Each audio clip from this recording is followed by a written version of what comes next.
Welcome to the Banker Lamp. Please enjoy the video. You start by confirming the Siemens model and its inlet and electrical specifications so you avoid mistakes. Once done, shut off the house water and power. This prevents leaks and shocks. Make sure the washer sits level and remove any transit bolts from transport. These will damage the drum if left in. Attach the supplied inlet hose to the machine's cold water port hand tight, then use a wrench for a quarter to half turn to seal. We'll connect the other end next.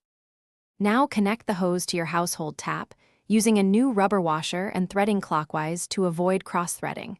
A firm, hand-tight finish prevents slow drips. Route the drain hose into a standpipe or secure it to the sink with a high loop at roughly 60 to 90 centimeters to prevent siphoning.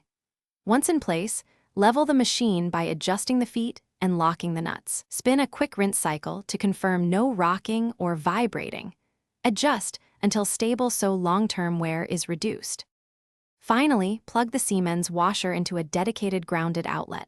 Do not use extensions or overloaded circuits because motors draw surge current. Turn on water and run an empty 40-degree wash to flush residues and check for leaks, unusual noises, or error codes. If you see a leak, switch off power and water, then recheck hose seals and clamp tightness. If you get an error code, consult the manual for that code and receipt connectors. One quick troubleshooting tip. Most leaks come from loose hose ends. Tighten first. Thanks for watching. If this was helpful, leave a like and consider subscribing. See you next time.